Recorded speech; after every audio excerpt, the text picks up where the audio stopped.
Então, congregação amada do Senhor, hoje 23 de fevereiro de 2025. Então, nós vamos falar hoje de o sétimo aspecto ou característica do avivamento. Então, o que é? Evangelismos e missões. Então, é um ímpeto imparável para levar o evangelho a todas as nações, é uma característica de um avivamento. Então, e isso é um grande mandato do Senhor. A expansão da mensagem cristã, a plantação de novas igrejas são marcas de um avivamento genuíno. E é isso que a gente está procurando. Nessas 6 mensagens, a gente foi falando de características, de aspectos de um avivamento duradouro, de um avivamento genuíno. Então, o verdadeiro avivamento envolve uma transformação profunda e abrangente, impactando a vida pessoal, a vida familiar, a vida nacional, e ela é impulsionada pelo poder do Espírito Santo e culminando com uma expansão missionária assim, fervorosa, porque não tem como fazer a obra do Senhor sem o Espírito Santo. Bom, antes de começar, eu quero falar e pedir para você compartilhar esse vídeo. Se ainda não assinou o canal do YouTube, nem curtiu a página, faça isso agora, né? E clique no sininho, porque aí você vai ficar sabendo de todas as outras reflexões que a gente faz. E isso ajuda a congregação amada do Senhor a cumprir, né, a sua missão também. Bom,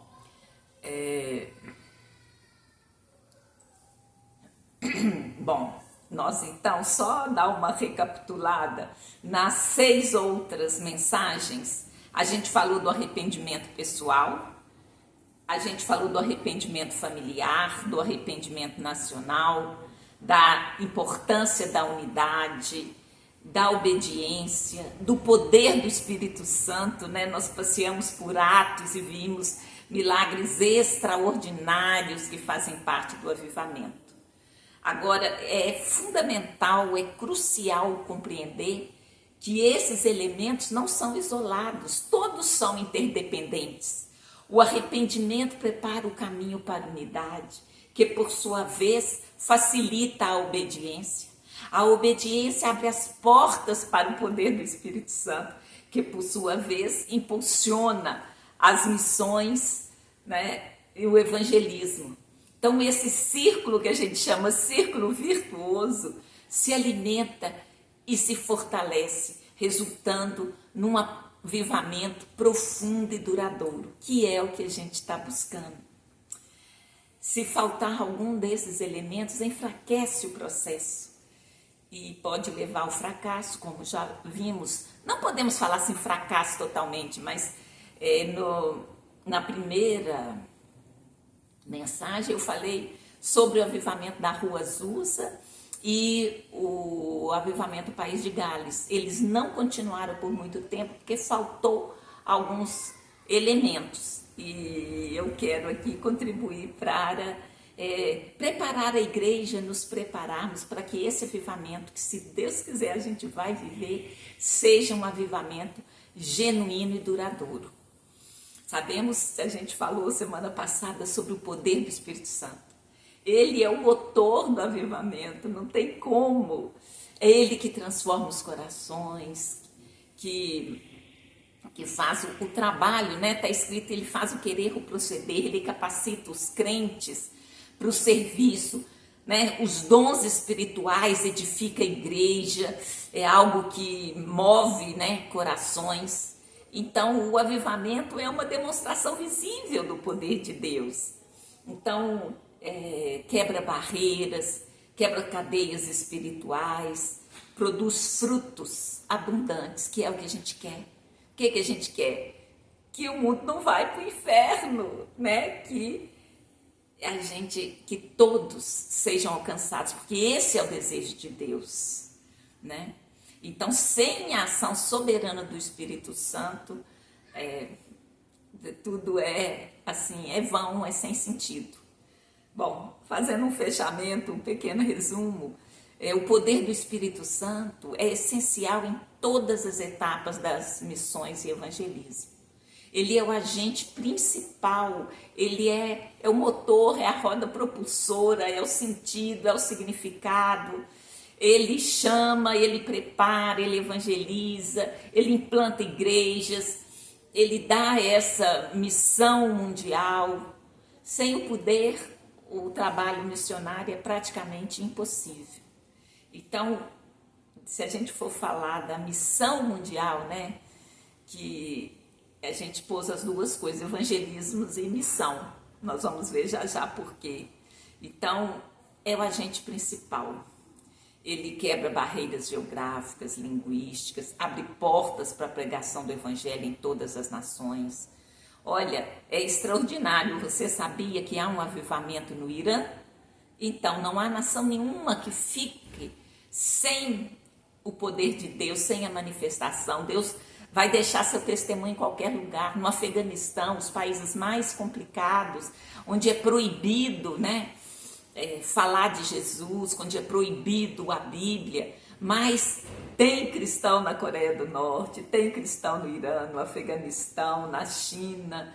Então, assim, é o poder do Espírito Santo e isso nos anima, né, a ver que não há impedimento para o Senhor. Tem um verso que fala, não há impedimento para o Senhor livrar com pouco ou com muito. Então, é o Espírito Santo que guia os missionários para os lugares, né, onde a mensagem de Cristo é necessária, prepara os corações para receber essa mensagem.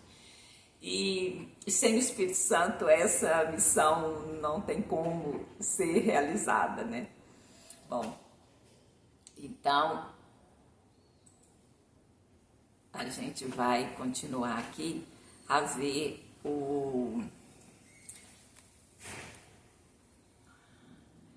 ainda a questão, né? Vamos ir para o evangelismo, missões e o avivamento, né? Então, esse avivamento genuíno, ele sempre vai resultar num fervor missionário evangelístico.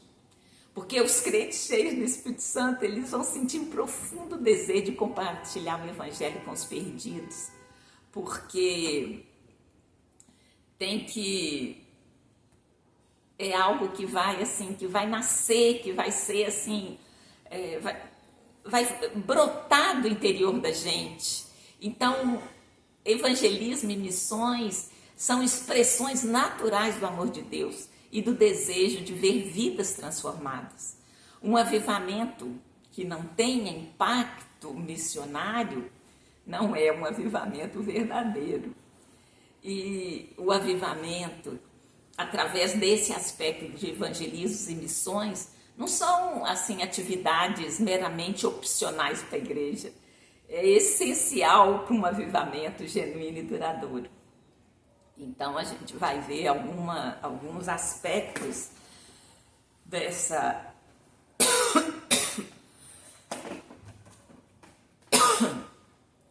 desse evangelismo e missões. Então, assim, desculpa, gente. Aí a gente vai começar com aquilo que é o essencial. Por que você vai brotar, vai vir, né, o avivamento, o Espírito Santo vai te levar a fazer missões e o evangelismo? Porque é o mandato do Senhor. E se você está em comunhão com o Espírito Santo, você vai querer agradar o Senhor, não tem como. Então, assim, é algo que vai brotar, porque é a obediência ao grande mandamento. A grande comissão, ela nos manda a fazer discípulos e de fazer discípulos. Isso é um comando de Deus. Então, é algo assim, tipo assim, eu tô repetindo Assim, é o meu desejo, meu anseio de passar a mensagem, tamanha importância. Então, por quê? Porque o Senhor quer o mundo inteiro. Fala que Ele não quer que nenhum sequer se perca, que todos sejam alcançados. Então, e que comissão é essa? Onde que está escrito isso?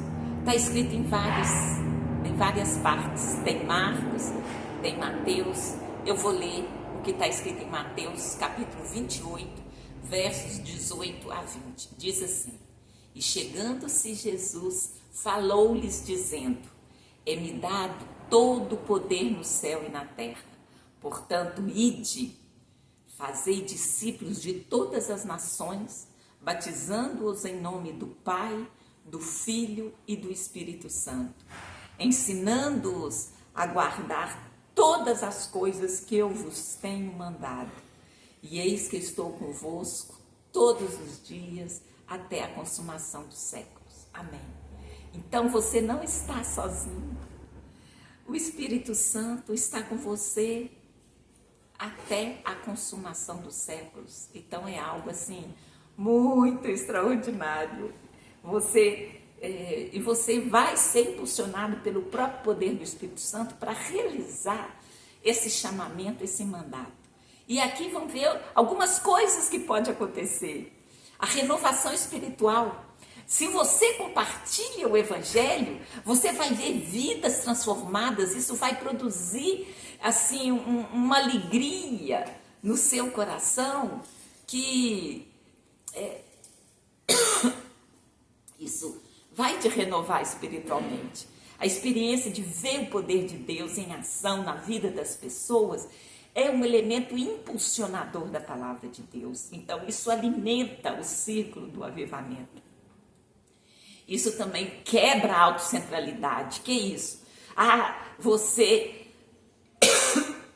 Se você se concentra apenas em si mesmo, na sua própria, assim, apenas na vida da igreja, e bastando, né, os membros, sem envolvimento com missões e evangelismo, você vai ficar fechado na sua visão. E o evangelismo e as missões forçam a igreja a olhar para além de si mesma, a olhar para fora, a ver o outro, a ver o que está acontecendo para além, porque é um reino que o Senhor veio preparar, não é uma tribo. Né? A gente pode dizer que cada igreja é uma tribo, mas Jesus veio para que o reino, para que todos os reinos da terra sejam alcançados. Então, não, desculpa, gente. Então, este foco externo força você sair da sua centralidade. E isso, né, te leva a ser humilde, a depender de Deus, a ter compaixão dos perdidos. Então, é mais uma das, vamos dizer, consequências de você se envolver no evangelismo e missões. Também combate o individualismo. Por quê? Porque é preciso equipe, cooperação e unidade. Não tem como ser obra de uma só pessoa, isso não existe.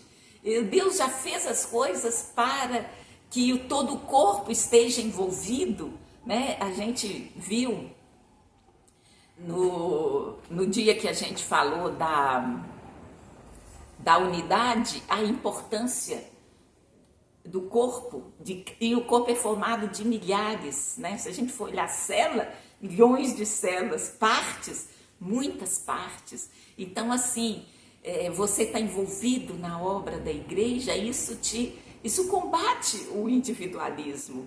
Então, o esforço conjunto na obra missionária fomenta a comunhão, a dependência mútua, e isso é muito importante. E também, a gente falou desde o começo lá, né, que é o batismo no Espírito Santo, que é o poder do Espírito Santo, principalmente, né, não só o batismo, mas é o poder do Espírito Santo que faz com que todas essas etapas de um avivamento perene sejam alcançadas, né?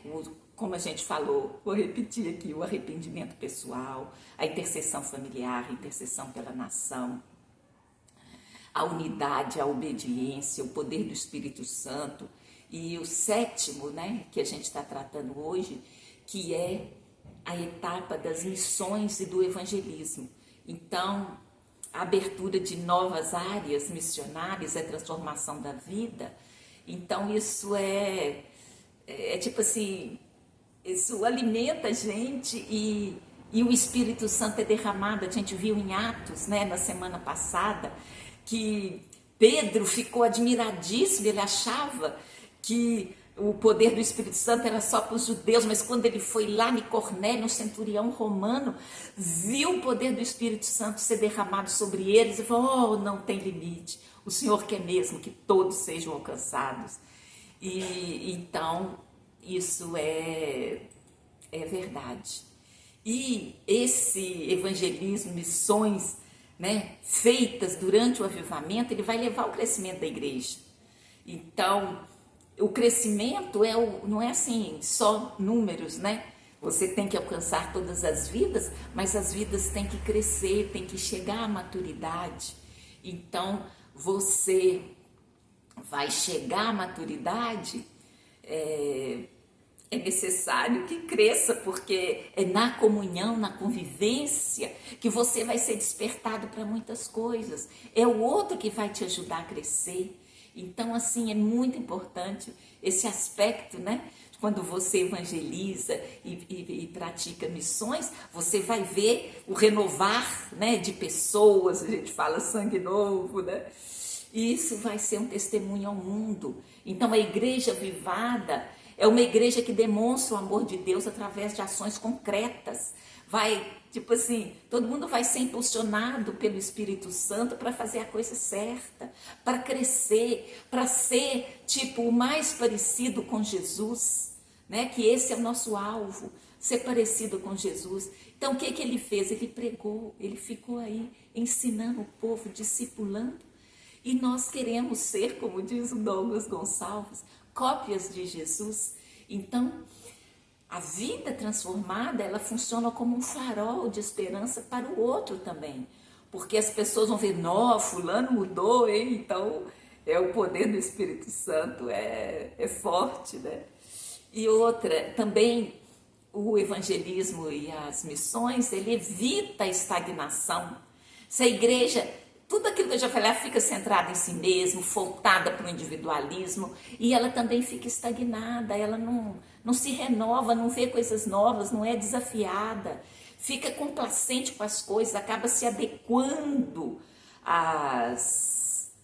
vamos dizer assim, se adequando aos padrões do mundo, porque é muito comum, né? Se você não se renova, se você não tem uma comunhão, não tem, assim, entrada de elementos novos, de desafios, você vai, talvez, como diz a palavra, esfriando. A brasa tem que estar, né, junto com as outras brasas, senão ela esfria, né? Bom, fazendo um resumo, né? As missões e evangelismo são inerentemente ligadas ao avivamento espiritual. E elas não são apenas atividades complementares, mas são elementos vitais para a saúde, o crescimento e o impacto da igreja. O avivamento sem um forte ímpeto missionário é um avivamento incompleto.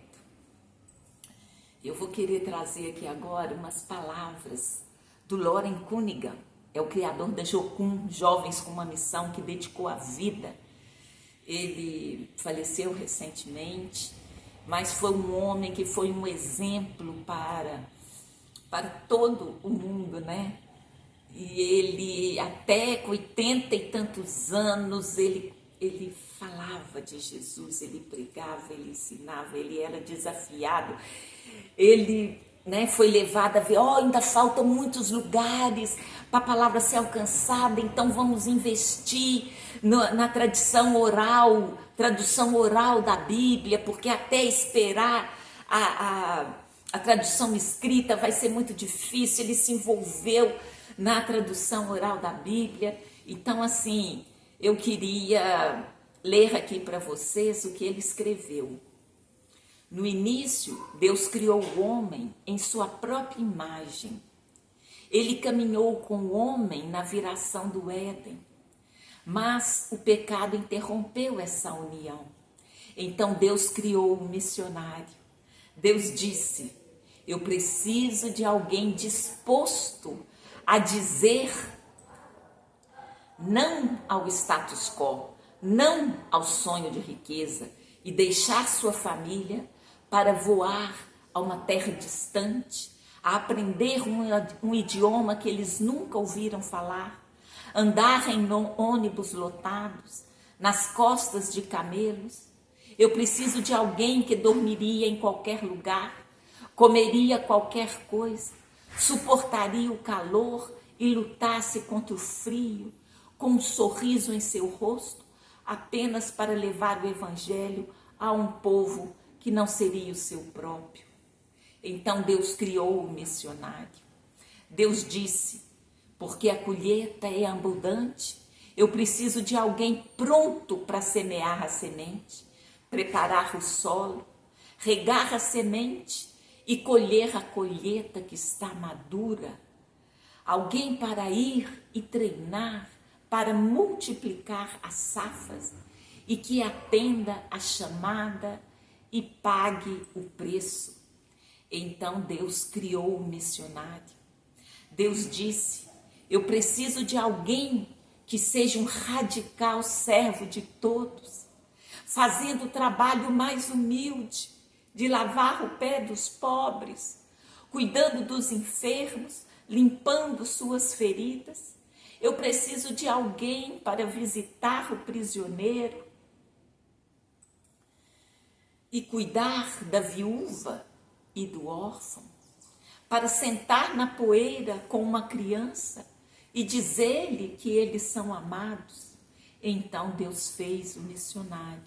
Deus disse: eu precisava de alguém que acreditasse nisso, que os olhos cegos poderiam ver, os pés aleijados poderiam andar e que os mortos poderiam reviver.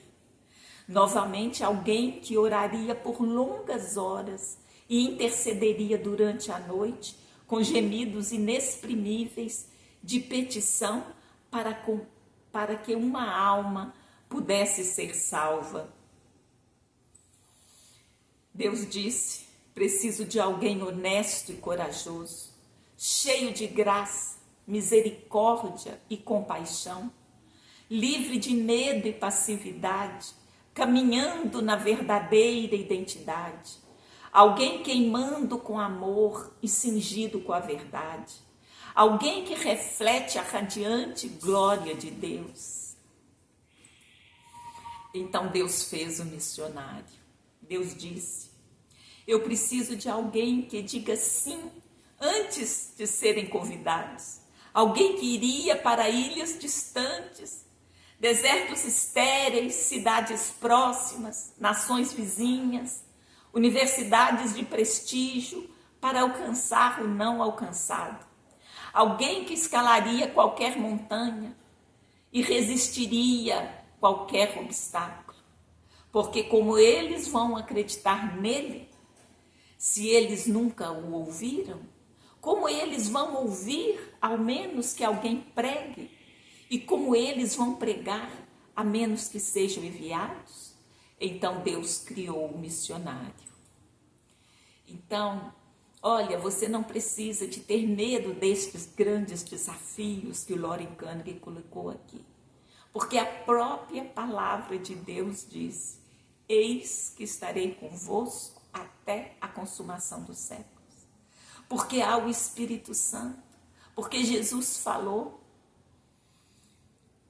eu subirei ao céu, não vos deixarei órfãos, deixarei o Espírito Santo, ele vos ensinará todas as coisas e vos fará lembrar de tudo quanto tenho dito.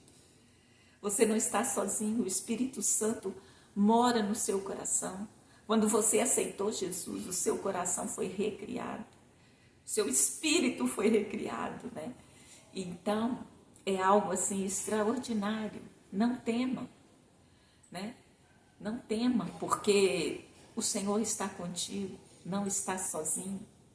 Então eu vou ler novamente o Mateus 28, de 18 a 20, que diz assim, esse é o versículo-chave, na verdade são 3, né? E chegando-se Jesus, falou-lhes, dizendo, falou para os discípulos, é-me dado todo o poder no céu e na terra. Isso, gente, é depois que ele morreu e ressuscitou. Porque só depois que ele ressuscitou que todo o poder está sobre ele, porque venceu a morte, porque ele teve que se humilhar, ele teve que se despojar de toda a autoridade, ele teve que fazer isso voluntariamente, intencionalmente. Ele era totalmente Deus e totalmente homem, então ele poderia ter dito, não, eu não vou obedecer, mas ele escolheu obedecer, morte e morte de cruz, e ali ele ressuscitou. Então ele deixou esse comando para nós, ide, fazei discípulos de todas as nações, batizando-os em nome do Pai, do Filho e do Espírito Santo. Ensine-os a guardar todas as coisas que eu vos tenho dito, e eu vos tenho mandado, e eis que estou convosco todos os dias, até a consumação dos séculos. Amém. Então eu vou pedir para você repetir comigo, né? Eu estou sempre fazendo isso porque é importante a gente registrar, repetir, é uma das formas de aprendizado. Isso não é demodê, não caiu de moda. Então, diga comigo, eu recebi poder pelo Espírito Santo de Deus. O Senhor Jesus me comissionou a ir e eu irei. Farei discípulos de todas as nações, batizando-os em nome do Pai, do Filho e do Espírito Santo. Eu ensinarei os discípulos a guardar todas as coisas que Jesus mandou. Eu não estarei só, porque Jesus disse, eis que eu estou convosco todos os dias até a consumação dos séculos. Amém. Então eu vou orar. No nome santo de Jesus, eu oro e agradeço, Senhor, Jesus Cristo, porque você e eu estamos vivos e foi por permissão dele. Ele nos permitiu estarmos vivos nestes tempos que eu acredito que antecede a volta dele. Quando nós, nos reuniremos com ele e nós estaremos aquela igreja sem mancha, sem mácula, madura. É isso que o Senhor quer construir em nós. É isso que é porque eu estou derramando meu coração diante de vocês, para que a gente aprenda a cooperar com o Espírito Santo, para que esse avivamento seja genuíno e duradouro, porque é necessário eu me arrepender, eu me submeter, eu me render, me colocar debaixo do poder de Deus, eu me expor para ser trabalhado. É necessário eu ter amor ao próximo. O próximo mais próximo é a minha família, então é necessário a gente interceder pelos familiares. É necessário também a gente interceder, orar pelas autoridades, orar pelo governo, nos arrependermos dos pecados da nossa nação, porque nós também fazemos parte da nação, nós temos envolvimento nisso. Então essa parte do arrependimento é fundamental. A gente se humilhar diante da potente mão de Deus, É importante a gente buscar a unidade, como? Seguindo aqueles princípios irreconciliáveis, irrevogáveis da palavra de Deus, aqueles princípios, que nos unem, e deixar o que não é primário, o que não é importante, é assim, que a gente tenha tolerância com isso, que haja liberdade, porque cada igreja, como cada parte do corpo, tem uma ênfase, tem um chamado, tem uma forma de servir a Deus, mas, né, os princípios da palavra de Deus, que Deus é soberano, que Jesus é totalmente homem, totalmente mulher, desculpem, gente, totalmente homem, totalmente Deus, que a palavra de Deus é inerrante, que é necessário arrependimento, que eu preciso, né, reconhecer que há pecado para eu buscar essa salvação. Há uma vida eterna. O amor é o princípio da nossa vida. Então, que a gente possa participar desse avivamento. Que em nome de Jesus eu oro para que cada um venha cumprir a grande comissão. Tenham todos uma ótima semana. Muito obrigada, você que chegou até aqui. Deus te abençoe. Até a próxima semana.